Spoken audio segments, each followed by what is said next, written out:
கொண்டிருக்கக்கூடிய தோழர்கள் அனைவருக்கும் திராவிடர் கழகத்தின் சார்பில் வணக்கத்தை தெரிவித்துக் கொள்கிறேன். புரட்சியாளர் அம்பேத்கர் அவர்களினுடைய கனவை வென்றெடுப்பதற்காக, புரட்சி கவிஞர் பாரதிதாசன் அவர்களினுடைய கனவை வென்றெடுப்பதற்காக தந்தை பெரியாரினுடைய வழியில் 92 வயதிலும் அயராமல் இந்த மக்களினுடைய வாழ்வுக்காகவும் உரிமைக்காகவும் போராடி கொண்டிருக்கிற ஆசிரியர் ஐயா வீரமணி அவர்களுடைய தலைமையில் திராவிடர் கழகம் தொடர்ந்து பாடுபட்டு வருகிறது. அதன் அடிப்படையில் இன்றைக்கு இந்த கிராமத்தில் அனைத்து மக்களும் அம்பேத்கர் அவர்களுடைய உழைப்பையும் புரட்சி கவிஞர் பாரதிதாசன் அவர்களுடைய உழைப்பையும் அறியப்பட வேண்டும் என்கின்ற நோக்கத்தில் இந்த கூட்டம் தொடங்கி நடைபெற்றுக் கொண்டிருக்கிறது. தோழர்களே, உலக தொழிலாளர்களே ஒன்றுபடுங்கள் என்று மார்க்சிய மேதை கார்ல் மார்க்ஸ் அவர்கள் ஒன்றுபட்ட உலகத்திற்கும் ஒரு அறைகூவலை விடுத்தார்.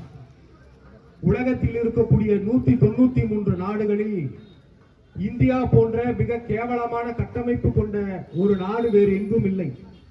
ஏனென்றால் மார்க்ஸ் அவர்கள் அறைகூவல் விட்ட போது வெளிநாடுகளில் இருந்த அயல் நாடுகளில் இருந்த மக்கள் அனைவரும் 2 வகையாக பிளவுபட்டு இருந்தார்கள். ஒன்று, நிறவெறி காரணமாக வெள்ளை இனத்தவர் கருப்பு இனத்தவர் என்று பிளவுபட்டு இருந்தார்கள். மற்றொன்று, முதலாளி தொழிலாளி என்கின்ற அடிப்படையில் இந்த மக்கள் பிளவுபட்டிருந்தார்கள். அவர்களை பார்த்து 10 ஆண்டு காலம் மூலதனம் என்னும் ஒரு நூலை உருவாக்கி இந்த மக்களை எப்படி உழைப்பு சுரண்டலுக்கு இந்த நாடும் இந்த நாட்டு மக்களும் முதலாளித்துவம் என்கின்ற பெயரில் சுரண்டி கொண்டிருக்கிறார்கள் என்பதை கார்ல் மார்க்ஸ் அவர்கள் வெளிக்கொண்டு வந்தார். அதற்கு பிறகு தோழர்களே, அனைத்து தொழிலாளர்களும் ஒன்றுபட்டால்தான் இந்த அரசு அதிகாரத்தை உடைத்தெறிந்து மக்களாட்சி தத்துவம் மலரும் என்கின்ற அடிப்படையில் மார்க்ஸ் அவர்களின் கோரிக்கையை ஏற்று ரஷ்யா அன்றைக்கு புரட்சி பாதைக்கு சென்றது. அதே குறிக்கோளை தான் தந்தை பெரியார் அவர்கள் 1930ஆம் ஆண்டு ஈரோடு சமதர்ம திட்டம் என்கின்ற அடிப்படையில் பகுத்தறிவையும் பொது உடைமை சிந்தனையும் ஒன்றாக இணைத்து திராவிடர் கழகத்தை வழிநடத்தி கொண்டிருந்தார்.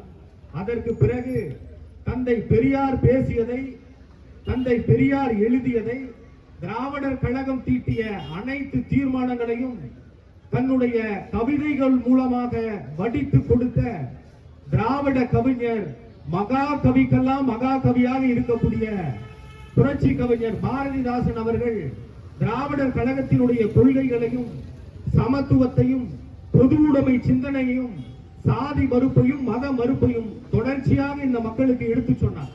ஆனால் அனைத்து நாடுகளிலும் கம்யூனிசம் ஏற்கப்பட்டது, பொது உடைமை சிந்தனை ஏற்கப்பட்டது.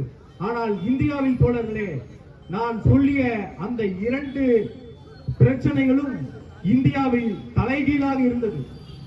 கார்ல் மார்க்ஸ் அவர்கள் சொன்னார், இந்தியாவில் புரட்சி ஏற்படுவதற்கு சாத்தியமே இல்லை என்று. ஆனால் இந்தியாவில் தலைகீழ் புரட்சி செய்ய வேண்டும் என்றுதான் அண்ணல் அம்பேத்கர் அவர்களும் தந்தை பெரியார் அவர்களும் 1 நூற்றாண்டு காலம் இந்த மக்களுக்காக உழைத்தார்கள். கார்ல் மார்க்ஸ் அவர்கள் சொல்லியது போன்று இந்தியாவில் புரட்சியே ஏற்படாது என்றால் அதற்கான காரணம் என்னவாக இருக்கும்? இங்குதான் தோழர்களே, முதலாளித்துவம் என்கின்ற அடிப்படை கட்டமைப்பும் இன வேறுபாடு என்கின்ற அடிப்படை கட்டமைப்பும் இங்கு இல்லாமல் சாதி என்கின்ற ஒற்றை கூறு இன்றைக்கு நம்மை எல்லாம் பிரித்து வைத்திருக்கிறது என்று சொன்னால், அந்த சாதியின் மூலியமாக நாம் புரட்சியை என்றுமே எதிர்பார்க்க முடியாது என்று கார்ல் மார்க்ஸ் அவர்கள் சொன்னார். இதே கருத்தை தான் தந்தை பெரியார் அவர்கள் வழிமொழிந்தார். சாதி உள்ள நாடு எப்படி சுதந்திர நாடாக இருக்கும் என்று தந்தை பெரியார் அவர்கள் கேள்வி கேட்டார். இன்றைக்கு 1947 ஆகஸ்ட் 15 இந்தியாவிற்கு சுதந்திரம் கிடைத்து விட்டது என்று நாம் பெருமையாக சொல்லிக் கொண்டிருக்கிறோம். ஆனால் பெரியார் அவர்கள் கேட்டார், சுதந்திரம் என்பது எது? இந்த நாட்டில் ஒருவன் மேலானவன், ஒருவன் கீழானவன், ஒருவன் மேல் ஜாதி, இன்னொருவன் கீழ் ஜாதி என்று சொல்லுகிற நாடு ஒரு சுதந்திர நாடாகுமா என்று கேட்டார். சாதி இருக்கக்கூடிய நாடு சுதந்திர நாடு அல்ல, அது புலிகள் வாழும் காடு என்று தந்தை பெரியார் அவர்கள் அறிவித்தார். அதே இலக்கணத்தை நான் தோழர்களே, புரட்சியாளர் அம்பேத்கர் அவர்கள் மறைந்த பின்னும் கூட இன்றைக்கு சாதியினுடைய வேற்றுமையால் இன்றைக்கு நாம் பிரிக்கப்பட்டு தள்ளப்பட்டு கொண்டிருக்கிறோம் என்று சொன்னால் புரட்சியாளர் அம்பேத்கர் சொல்கிறார், சாதி என்பது ஒரு மனநோய் என்கிறார். இன்றைக்கு இந்த நோட்டீஸ் இருக்கிறது. இந்த நோட்டீஸ், இதுக்கு பேர் தான் நோட்டீஸ்னு சொல்ல முடியும். இதுக்கு பேரு மைக். இதுதான் மைக்குன்னு சொல்ல முடியும். நான் மனிதன் அப்படின்னா நான் மனிதன் நம்மளால சொல்ல முடியும். ஆனா சாதி என்பதற்கு அறிவியல் பூர்வமாக ஒரு பதிலை இன்றைக்கு எந்த அறிவியலாளர்களும் கொடுக்க முடியவில்லை என்று சொன்னால் அது மனநோய் என்று சொன்ன ஒரு தலைவர் இருக்கிறார் என்று சொன்னால் அது அம்பேத்கர் தான். ஏன் அதை மனநோய் என்று சொல்கிறார் என்று சொன்னால், இன்றைக்கு நானும் எனக்கு கீழாக இருக்கக்கூடிய ஒரு சாதியும் இன்னொரு சாதிக்கு தாழ்ந்த சாதி என்று சொன்னால், இந்தியாவின் தோழர்களே 4 வர்ணமாக பிரிக்கப்பட்ட சாதி முறையில் ஒரு சாதிக்கு இன்னொரு சாதி இணையாக எந்த சாதியும் இல்லை என்கிறார் அம்பேத்கர். ஒரு சாதி இருக்கு, அந்த சாதிக்கு இணையாக ஒரு சாதி இருக்குமானா இருக்காது.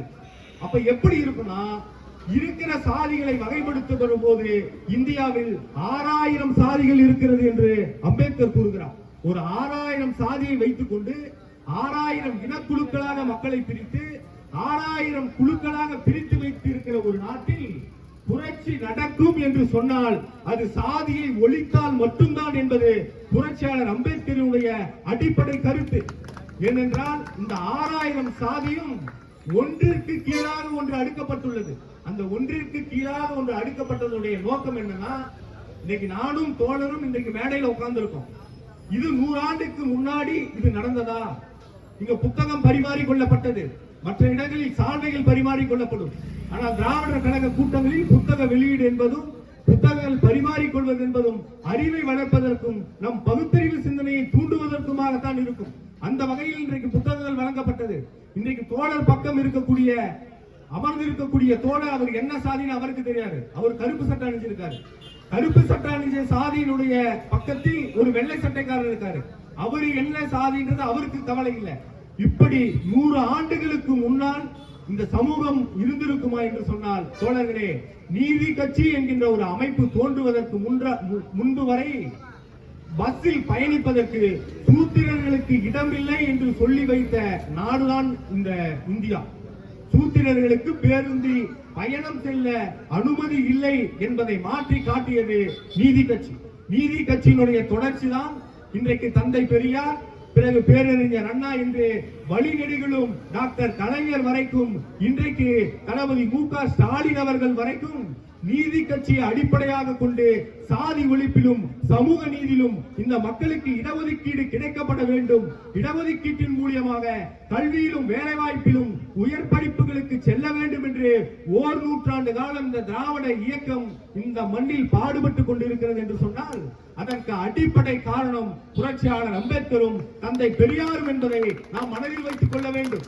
இன்றைக்கு இந்த தலைவர்களை அந்த திசையை மாற்றுவதற்காகவும் அவர்களுடைய கொள்கைகளை எடுத்துச் சொல்வதற்கு மாற்று வழியை தேடுவதற்காக பிஜேபி, ஆர்எஸ்எஸ் போன்ற சங் பரிவார் கும்பல் யாரை பிடித்திருக்கிறது என்று சொன்னால், தோழர்களே, நன்றாக நினைவில் வைத்துக் கொள்ளுங்கள். நமக்கு எதிராக இருக்கக்கூடிய யாரையும் பிஜேபி, ஆர்எஸ்எஸ் கை தொடாது.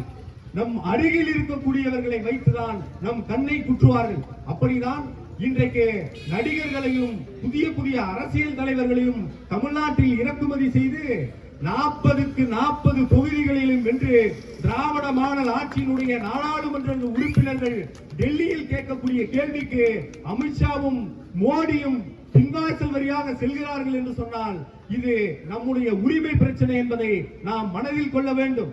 ஆனால் இன்றைக்கு அண்ணாவின் பெயரால் கட்சி நடத்தக்கூடிய, அண்ணாவை என்னுடைய தலைவர் என்று சொல்லக்கூடிய புரட்சி கவிஞர் பாரதிதாசனை ஏற்றுக்கொண்டிருக்கக்கூடிய, எம்ஜிஆர் அவர்களை ஏற்றுக்கொண்டிருக்கக்கூடிய, நான் இறக்கும் வரையில் பிஜேபியுடன் எந்த ஒட்டும் இல்லை, உறவும் இல்லை, ஒரு முறை நான் தெரியாமல் அவர்களோடு கூட்டணி வைத்து விட்டேன் என்று அறிவித்த அம்மையார் ஜெயலலிதா அவர்கள் அறிவித்த பிறகும் கூட இந்த எடப்பாடி அதிமுக அரசு அடிமை அரசாக இருந்து கொண்டு பிஜேபிக்கு துணை போகிறார்கள் என்று சொன்னால் நாம் எதிரி யார் என்பதை நாம் அடையாளம் காண வேண்டும்.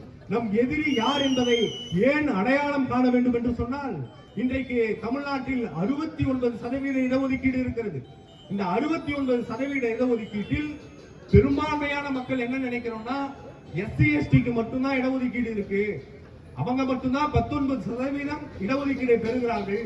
கல்லூரியிலும் பள்ளியிலும் அவர்களுக்கான தேவை அதிகமாக இருக்கிறது, உதவித்தொகை கிடைக்கிறது என்கின்ற அடிப்படையில் தான் நாம் இடஒதுக்கீட்டை புரிந்து வைத்துக் கொண்டிருக்கிறோம்.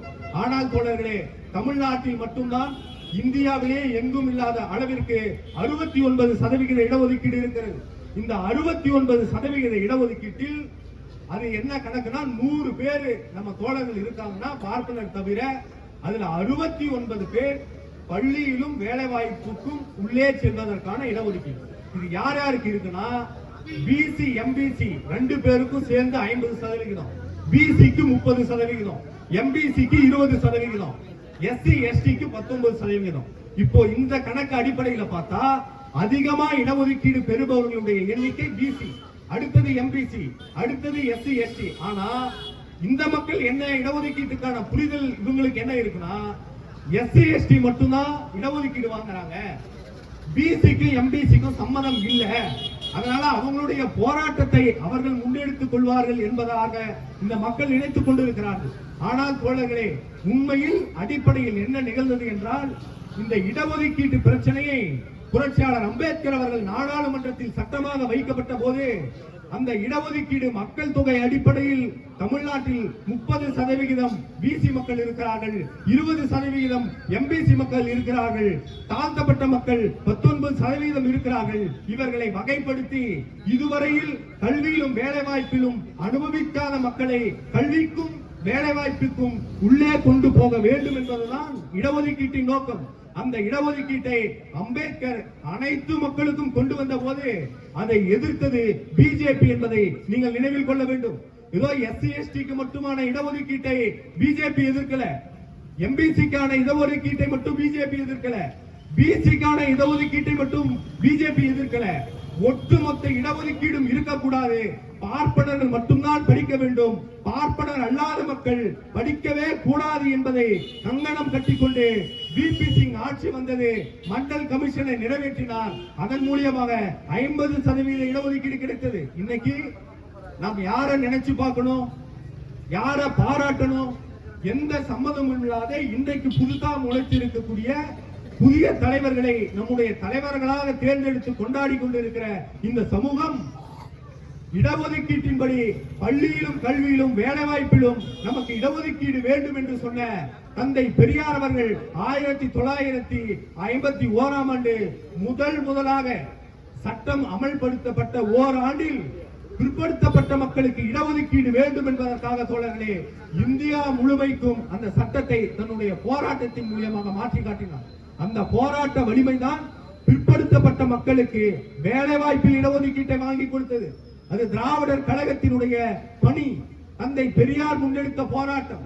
அந்த தந்தை பெரியார் முன்னெடுத்த போராட்டத்தின் விளைவாக தான் பிற்படுத்தப்பட்ட மக்களும் மிகவும் பிற்படுத்தப்பட்ட மக்களும் தாழ்த்தப்பட்ட மக்களும் ஒடுக்கப்பட்ட மக்களும் இன்றைக்கு கல்லூரியில் முதல் பட்டதாரிகளாக வேலை வாய்ப்பில் முதல் வேலை வாய்ப்பை அனுபவிக்கிறார்கள் என்று சொன்னால் அதற்கு காரணம் திராவிடர் கழகம், திராவிடர் இயக்கம் அதை செய்து கொண்டிருக்கிறது என்பதை நீங்கள் நினைவில் வைத்து பார்க்க வேண்டும். இருக்கக்கூடிய இடஒதுக்கீட்டை ஒழித்து கட்டுவதற்கு நீட்டுன்னு ஒரு எக்ஸாம் கொண்டு வந்தான். இன்னைக்கு 28 பேர் தமிழ்நாட்டில் மட்டும் பலியாகி இருக்கிறார். 28 பேருடைய படுகொலைக்கு காரணம், அது கொலைக்கு காரணம் பிரதமர் மோடி அவர்கள் தான். தமிழ்நாட்டில் மட்டும் 28 பேர் என்பது மட்டுமல்ல தோழர்களே, இந்தியா முழுமைக்கும் என்ன காரணம் என்றே அறியப்படாமல் 600 மாணவர்கள் தற்கொலை செய்து கொண்டிருக்கிறார்கள் நீட்டில் மட்டும்.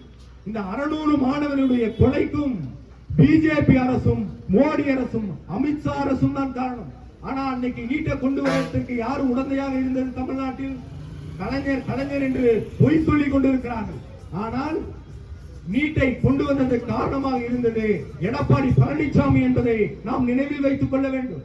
அவருக்கு பிஜேபிக்கு இந்த மக்களுடைய மாணவர்களுடைய படுகொலையில் பங்கு இருக்கிறது என்று சொன்னால் நீட்டில் உயிரிழந்த மாணவர்களுடைய பங்கு எடப்பாடி பழனிசாமிக்கு இல்லையா என்பதை நாம் கேள்வி எழுப்ப வேண்டும்.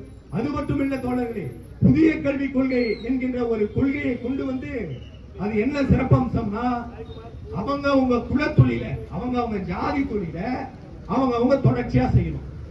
இதுதான் புதிய குலக்கல்வி திட்டம். இந்த புதிய குலக்கல்வி திட்டத்தை ராஜாஜி அவர்கள் 1953ஆம் ஆண்டு தமிழ்நாட்டில் கொண்டு வந்த போது தந்தை பெரியார் அவர்கள் குலக்கல்வி எதிர்ப்பு படை என்கின்ற ஒரு படையை கட்டி பல்வேறு போராட்டங்களை ஈடுபட்டு 18 உயிர் தியாகங்களை கொடுத்து அந்த குலக்கல்வியை விரட்டி அடித்த இயக்கம் திராவிடர் கழகமும் திராவிட முன்னேற்ற கழகமும் 18 உயிர் பேர் இந்த குலக்கல்வியை விரட்டுவதற்காக உயிரிழந்திருக்கிறார். இப்படி நம்முடைய கல்வி உரிமைக்காகவும் நம்முடைய மொழி உரிமைக்காகவும் நம்முடைய வேலை வாய்ப்புக்காகவும் திராவிட இயக்கம் தொடர்ச்சியாக பாடுபட்டு கொண்டு வந்திருக்கும் போது இன்றைக்கு மோடி அரசு இடஒதுக்கீடே கொடுக்க கூடாது என்பதற்காக உருவாக்கப்பட்ட திட்டம் தான் புதிய கல்விக் கொள்கை. இந்த புதிய கல்விக் கொள்கை மட்டுமல்ல, இந்த புதிய கல்விக் கொள்கையில அடிஷனலா என்ன செஞ்சிருக்காங்கன்னா, இன்றைக்கு அறிவியல் படிக்கக்கூடிய மாணவர்கள், பொறியியல் கல்லூரி படிக்கக்கூடிய மாணவர்கள் படிக்கக்கூடிய கல்லூரிகளில் மகாபாரதத்தையும் ராமாயணத்தையும் பகவத்கீதையும் தங்களுடைய பாடத்திட்டங்களாக வைத்திருக்கிறார்கள் என்று சொன்னால், மகாபாரதத்தை எதற்கு வைக்க வேண்டும் என்று நாம் யோசிக்க வேண்டும். இல்லை என்று சொன்னால் இந்த முழுமையான பாடத்திட்டத்தையும் வேத கல்வி கொள்கையாக அவர்கள் அபகரித்து நம்மளுடைய உரிமைகளை பறிக்க நினைப்பார்கள். ஆகவே தோழர்களே, தந்தை பெரியாரும் புரட்சியாளர் அம்பேத்கரும் தான் நமக்கான ஆயுதமாக நாம் கையில் ஏந்தி நம்முடைய விடுதலையை பெறுவதற்காக, சாதி ஒழிந்த சமத்துவ ஜனநாயகம் படைவதற்காக, பொது உடைமை சிந்தனை வளருவதற்காக தந்தை பெரியார் பின்னும் பேரறிஞர் அண்ணா பின்னும் திராவிட முன்னேற்ற கழகத்தை ஆதரித்து நாம் எல்லாம் ஒன்றுபட்டு நிற்க வேண்டும். 200 தொகுதிகள் என்பது நம்முடைய இலக்காக இருக்கலாம். ஆனால் 243 243 தொகுதிகளும் நம்முடைய இன துரோகிகளையும் நம்முடைய இன எதிரிகளையும் வெட்டி வீழ்த்திய பிறகுதான் நம்முடைய வெற்றி சாத்தியமாகும் என்று சொன்னால் நாம் எல்லாம் அதற்கு தயாராக இருக்க வேண்டும் என்று சொல்லி முடிக்கிறேன். நன்றி, வணக்கம்.